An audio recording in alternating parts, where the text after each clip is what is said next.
Circles by Ralph Waldo Emerson from Essays First Series, 1841.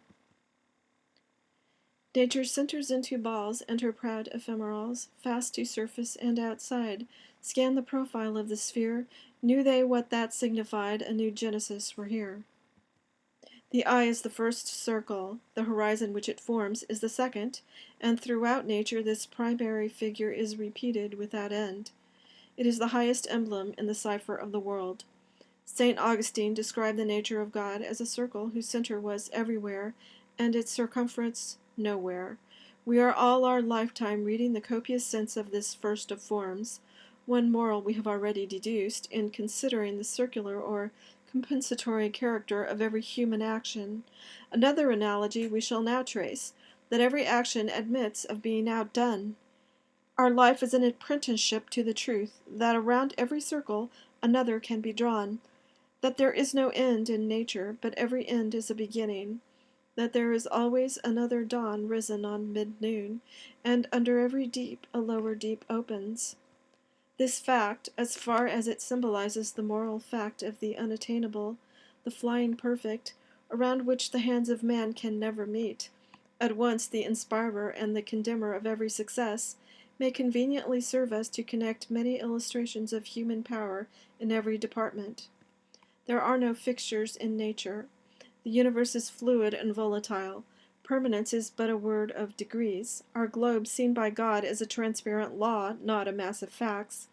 The law dissolves the fact and holds it fluid.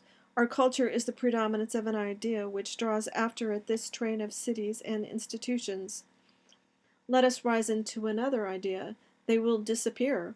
The Greek sculpture is all melted away, as if it had been statues of ice, here and there a solitary figure or fragment remaining, as we see flecks and scraps of snow left in cold dells and mountain clefts in June and July, for the genius that created it creates now somewhat else. The Greek letters last a little longer, but are already passing under the same sentence, and tumbling into the inevitable pit which the creation of new thought opens for all that is old. The new continents are built out of the ruins of an old planet, the new races fed out of the decomposition of the foregoing. New arts destroy the old. See the investment of capital in aqueducts made useless by hydraulics, fortifications by gunpowder, roads and canals by railways, sails by steam, steam by electricity. You admire this tower of granite weathering the hurts of so many ages, yet a little waving hand built this huge wall, and that which builds is better than that which is built. The hand that built can topple it down much faster. Better than the hand, and nimbler, was the invisible thought which wrought through it, and thus ever, behind the coarse effect, is a fine cause which, being narrowly seen, is itself the effect of a finer cause. Everything looks permanent until its secret is known. A rich estate appears to women a firm and lasting fact. To a merchant, one easily created out of any materials and easily lost. An orchard, good tillage, good grounds, seem a fixture, like a gold mine or a river, to a citizen, but to a large farmer not much more fixed than the state of the crop. Nature looks provokingly stable and secular, but it has a cause like all the rest, and when once I comprehend that, will these fields stretch so immovably wide, these leaves hang so individually considerable? Permanence is a word of degrees. Everything is medial. Moons are no more bounds to spiritual power than bat balls. The key to every man is his thought. Sturdy and defined though he look, he has a helm which he obeys, which is the idea after which all his facts are classified. He can only be reformed by showing him a new idea which commands his own.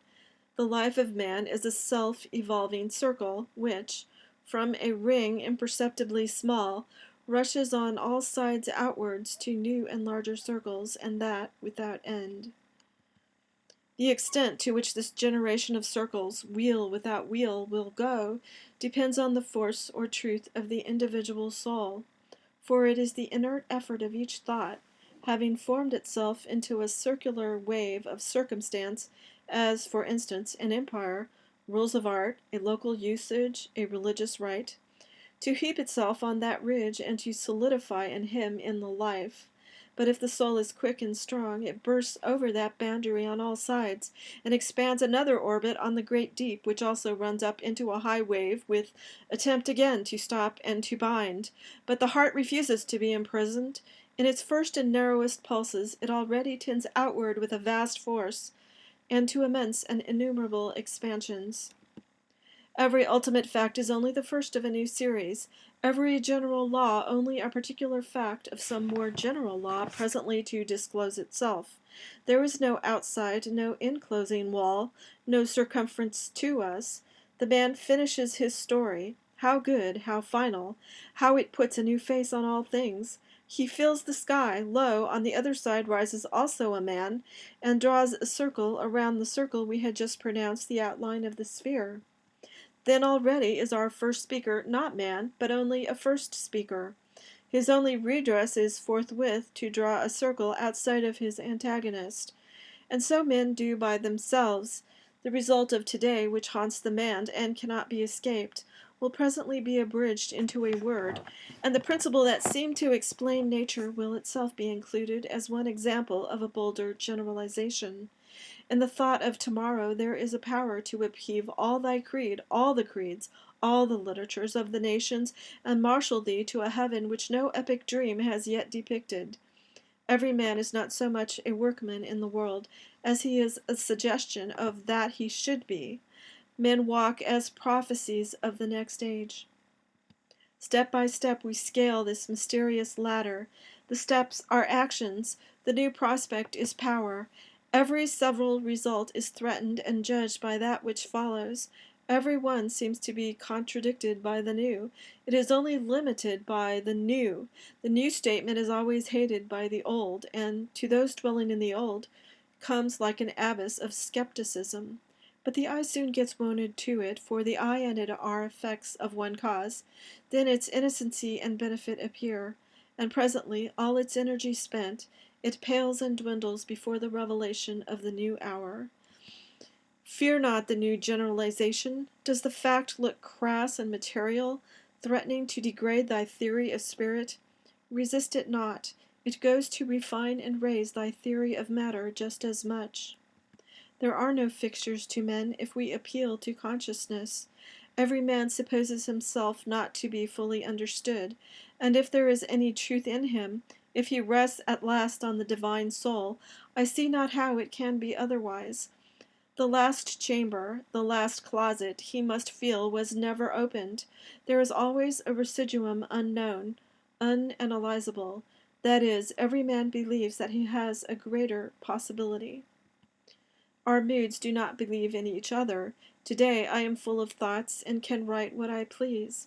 I see no reason why I should not have the same thought, the same power of expression tomorrow. What I write, whilst I write it, seems the most natural thing in the world. But yesterday I saw a dreary vacuity in this direction, in which now I see so much. And a month hence, I doubt not, I shall wonder who he was that wrote so many continuous pages. Alas for this infirm faith! This will not strenuous, this vast ebb of a vast flow. I am God in nature, I am a weed by the wall. The continual effort to raise himself above himself, to work a pitch above this last height, betrays itself in a man's relations. We thirst for approbation, yet cannot forgive the approver. The sweet of nature is love, yet if I have a friend I am tormented by my imperfections. The love of me accuses the other party. If he were high enough to slight me, then could I love him, and rise by my affections to new heights. A man's growth is seen in the successive choirs of his friends. For every friend whom he loses for truth, he gains a better. I thought as I walked in the woods and mused on my friends, why should I play with them this game of idolatry? I know and see too well, when not voluntarily blind, the speedy limits of persons called high and worthy. Rich, noble, and great they are by the liberality of our speech, but truth is sad. O blessed Spirit, whom I forsake for these, they are not thou. Every personal consideration that we allow costs us heavenly state. We sell the thrones of angels for a short and turbulent pleasure. How often must we learn this lesson? Men cease to interest us when we find their limitations. The only sin is limitation. As soon as you once come up with a man's limitations, it is all over with him. Has he talents? Has he enterprise? Has he knowledge? It boots not. Infinitely alluring and attractive was he to you yesterday, a great hope, a sea to swim in. Now you have found his shores, found it a pond, and you care not if you never see it again. Each new step we take in thought reconciles 20 seemingly discordant facts as expressions of one law. Aristotle and Plato are reckoned the respective heads of two schools. A wise man will see that Aristotle platonizes. By going one step farther back in thought, discordant opinions are reconciled by being seen to be two extremes of one principle, and we can never go so far back as to preclude a still higher vision. Beware when the great God lets loose a thinker on this planet, then all things are at risk. It is as when a conflagration has broken out in a great city, and no man knows what is safe or where it will end. There is not a piece of science, but its flank may be turned tomorrow. There is not any literary reputation, not the so-called eternal names of fame, that may not be revised and condemned. The very hopes of man, the thoughts of his heart, the religion of nations, the manners and morals of mankind are all at the mercy of a new generalization. Generalization is always a new influx of the divinity into the mind, hence the thrill that attends it. Valor consists in the power of self-recovery, so that a man cannot have his flank turned, cannot be outgeneraled, but put him where you will, he stands. This can only be by his preferring truth to his past apprehension of truth, and his alert acceptance of it, from whatever quarter, the intrepid conviction that his laws, his relations to society, his Christianity, his world may at any time be superseded and decease. There are degrees in idealism. We learn first to play with it academically as the magnet was once a toy. Then we see in the heyday of youth and poetry that it may be true, that it is true in gleams and fragments. Then its countenance waxes stern and grand, and we see that it must be true. It now shows itself ethical and practical. We learn that God is, that He is in me, and that all things are shadows of Him. The idealism of Berkeley is only a crude statement of the idealism of Jesus, and that again is a crude statement of the fact that all nature is the rapid efflux of goodness, executing and organizing itself. Much more obviously is history and the state of the world at any one time directly dependent on the intellectual classification then existing in the minds of men. The things which are dear to men at this hour are so on account of the ideas which have emerged on their mental horizon, and which cause the present order of things as a tree bears its apples. A new degree of culture would instantly revolutionize the entire system of human pursuits. Conversation is a game of circles. In conversation we pluck up the termini which bound the common of silence on every side. The parties are not to be judged by the spirit they partake, and even express under this Pentecost. Tomorrow they will have receded from this high-water mark. Tomorrow you shall find them stooping under the old pack-saddles. Yet let us enjoy the cloven flame whilst it glows on our walls. When each new speaker strikes a new light, emancipates us from the oppression of the last speaker to oppress us with the greatness and exclusiveness of his own thought, then yields us to another Redeemer. We seem to recover our rights, to become men. Oh, what truths profound and executable only in ages and orbs are supposed in the announcement of every truth. In common hours, society sits cold and statuesque. We all stand waiting, empty, knowing, possibly, that we can be full, surrounded by mighty symbols which are not symbols to us, but prose and trivial toys. Then cometh the god, and converts the statues into fiery men, and by a flash of his eye burns up the veil which shrouded all things, and the meaning of the very furniture, of cup and saucer, of chair and clock and tester, is manifest. The facts which loomed so large in the fogs of yesterday, property, climate, breeding, personal beauty, and the like, have strangely changed their proportions. All that we reckoned settled shakes and rattles, and literatures, cities, climates, religions leave their foundations and dance before our eyes. And yet here again, see the swift circumspection. Good as is discourse, silence is better, and shames it. The length of the discourse indicates the distance of thought betwixt the speaker and the hearer. If they were at a perfect understanding in any part, no words would be necessary thereon. If at one in all parts, no words would be suffered. Literature is a point outside of our hodiernal circle, through which a new one may be described. The use of literature is to afford us a platform whence we may command a view of our present life, a purchase by which we may move it. We fill ourselves with ancient learning, install ourselves the best we can in Greek, in Punic, in Roman houses, only that we may be wiselier, see French, English, and American houses and modes of living. In like manner, we see literature best from the midst of wild nature, or from the din of affairs, or from a high religion. The field cannot be well seen from within the field. The astronomer must have his diameter of the earth's orbit as a base to find the parallax of any star. Therefore, we value the poet. All the argument and all the wisdom is not in the encyclopedia, or the treatise on metaphysics, or the body of divinity, but in the sonnet or the play. In my daily work I incline to repeat my old steps, and do not believe in remedial force, in the power of change and reform. But some Petrarch or Ariosto, filled with the new wine of his imagination, writes me an ode or a brisk romance, full of daring thought and action. He smites and arouses me with his shrill tones, breaks up my whole chain of habits, and I open my eye on my own possibilities. He claps wings to the sides of all the solid old lumber of the world, and I am capable once more of choosing a straight path in theory and practice. We have the same need to command a view of the religion of the world. We can never see Christianity from the catechism, from the pastures, from a boat in the pond, from amidst the songs of woodbirds. We possibly may, cleansed by the elemental light and wind, steeped in the sea of beautiful forms which the field offers us, we may chance to cast a right glance back upon biography. Christianity is rightly dear to the best of mankind, yet was there never a young philosopher whose breeding had fallen into the Christian church, by whom that brave text of Paul's was not specially prized. Quote, Then shall also the Son be subject unto him who put all things under him, that God may be all in all. End quote. Let the claims and virtues of persons be never so great and welcome. The instinct of man presses eagerly onward to the impersonal and illimitable, and gladly arms itself against the dogmatism of bigots with this generous word out of the book itself.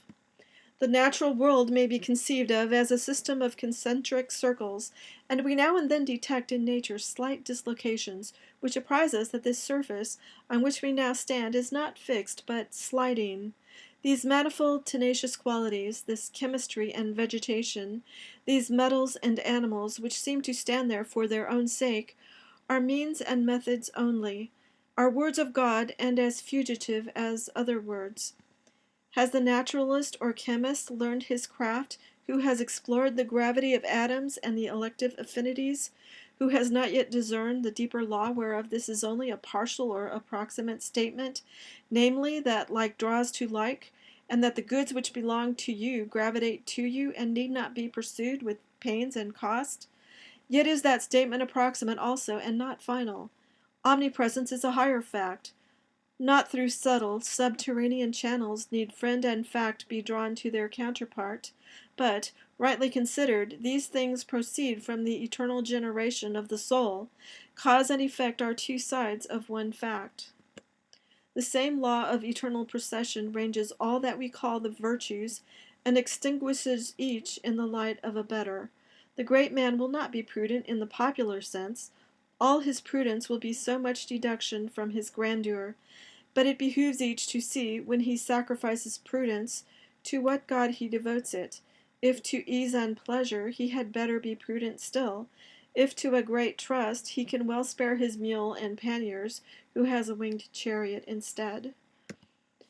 Geoffrey draws on his boots to go through the woods, that his feet may be safer from the bite of snakes. Aaron never thinks of such a peril. In many years neither is harmed by such an accident.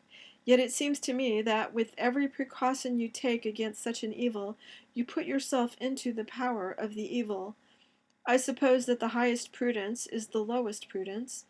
Is this too sudden a rushing from the center to the verge of our orbit? Think how many times we shall fall back into pitiful calculations before we take up our rest in the great sentiment, or make the verge of today the new center. Besides, your bravest sentiment is familiar to the humblest men. The poor and the low have their way of expressing the last facts of philosophy as well as you. Blessed be nothing, and the worse things are, the better they are proverbs which express the transcendentalism of common life. One man's justice is another man's injustice. One man's beauty, another's ugliness. One man's wisdom, another's folly, as one beholds the same object from a higher point. One man thinks justice consists in paying debts, and has no measure in his abhorrence of another who is very remiss in this duty, and makes the creditor wait tediously. But that second man has his own way of looking at things, asks himself, which debt must I pay first, the debt to the rich or the debt to the poor, the debt of money or the debt of thought to mankind, of genius or nature? For you, O broker, there is no other principle but arithmetic. For me, commerce is of trivial import. Love, faith, truth, of character, the aspiration of man, these are sacred, nor can I detach one duty, like you, from all other duties, and concentrate my forces mechanically on the payment of moneys. Let me live onward. You shall find that, though slower, the progress of my character will liquidate all these debts without injustice to higher claims. If a man should dedicate himself to the payment of notes, would not this be injustice? Does he owe no debt but money? And are all claims on him to be postponed to a landlord or to a baker? There is no virtue which is final, all are initial. The virtues of society are vices of the saint. The terror of reform is the discovery that we must cast away our virtues, or what we have always esteemed such, into the same pit that has consumed our grosser vices. Forgive his crimes, forgive his virtues too, those smaller faults half converts to the right. It is the highest power of divine moments that they abolish our contritions also. I accuse myself of sloth and unprofitableness day by day, but when these waves of God flow into me, I no longer reckon lost time. I no longer poorly compute my possible achievement by what remains to me of the month or the year, for these moments confer a sort of omnipresence and omnipotence which asks nothing of duration, but sees that the energy of the mind is commensurate with the work to be done, without time. And thus, O circular philosopher, I hear some reader exclaim, you have arrived at a fine Pyrrhonism, at an equivalence and indifferency of all actions, and would fain teach us that, if we are true, forsooth, our crimes may be lively stones out of which we shall construct the temple of the true God. I am not careful to justify myself. I own I am gladdened by seeing the predominance of the saturn principle throughout vegetable nature, and not less by beholding in morals that unrestrained inundation of the principle of good into every chink and hole that selfishness has left open, yea, into selfishness and sin itself, so that no evil is pure, nor hell itself without its extreme satisfactions. But lest I should mislead any when I have my own head, and obey my whims, let me remind the reader that I am only an experimenter. Do not set the least value on what I do, or the least discredit on what I do not. As if I pretended to settle anything as true or false. I unsettle all things. No facts are to me sacred, none are profane. I simply experiment, an endless seeker with no past at my back. With yet this incessant movement and progression which all things partake could never become sensible to us, but by contrast to some principle of fixture or stability in the soul. Whilst the eternal generation of circles proceeds, the eternal generator abides. That central life is somewhat superior to creation, superior to knowledge and thought, and contains all its circles. Forever it labors to create a life and thought as large and excellent as itself, but in vain, for that which is made instructs how to make a better. Thus there is no sleep, no pause, no preservation, but all things renew, germinate, and spring. Why should we import rags and relics into the new hour? Nature abhors the old, and old age seems the only disease. All others run into this one. We call it by many names: fever, intemperance, insanity, stupidity, and crime. They are all forms of old age. They are rest, conservatism, appropriation, inertia, not newness, not the way onward. We grizzle every day. I see no need of it. Whilst we converse with what is above us, we do not grow old, but grow young.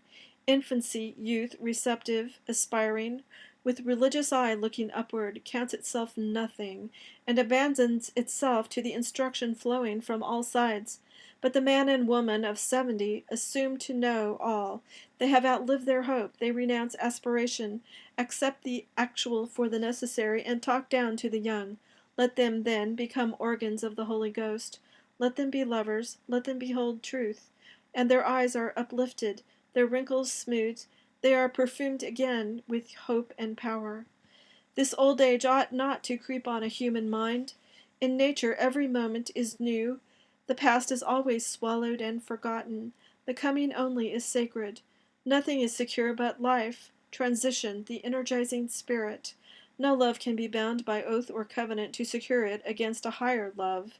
No truth so sublime but it may be trivial tomorrow in the light of new thoughts. People wish to be settled.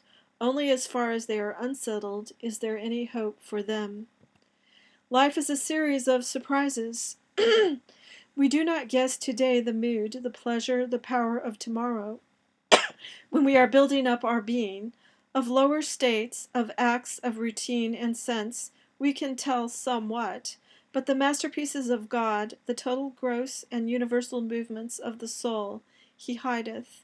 They are incalculable. I can know that truth is divine and helpful, but how it shall help me I can have no guess, for so to be is the sole inlet of so to know. The new position of the advancing man has all the powers of the old, yet has them all new. It carries in its bosom all the energies of the past, yet is itself an exhalation of the morning. I cast away in this new moment all my once hoarded knowledge as vacant and vain. Now, for the first time, seem I to know anything rightly. The simplest words, we do not know what they mean, except when we love and aspire. The difference between talent and character is adroitness to keep the old and trodden round, and power and courage to make a new road to new and better goals. Character makes an overpowering present, a cheerful, determined hour, which fortifies all the company by making them see that much is possible and excellent that was not thought of. Character dulls the impression of particular events. When we see the conqueror, we do not think much of any one battle or success. We see that we had exaggerated the difficulty. It was easy to him. The great man is not convulsible or tormentable. Events pass over him without much impression. People say sometimes, "See what I have overcome. See how cheerful I am. See how completely I have triumphed over those black events." Not if they still remind me of the black event. True conquest is the causing the calamity to fade and disappear, as an early cloud of insignificant result in a history so large and advancing. The one thing which we seek with insatiable desire is to forget ourselves, to be surprised out of our propriety, to lose our sempiternal memory, and to do something without knowing how or why. In short, to draw a new circle. Nothing great was ever achieved without enthusiasm. The way of life is wonderful. It is by abandonment. The great moments of history are the facilities of performance, through the strength of ideas, as the works of genius and religion. "A man," said Oliver Cromwell, "never rises so high as when he knows not whither he is going." Dreams and drunkenness, the use of opium and alcohol, are the semblance and counterfeit of this oracular genius, and hence their dangerous attraction for men. For the like reason they ask the aid of wild passions, as in gaming and war, to ape in some manner these flames and generosities of the heart.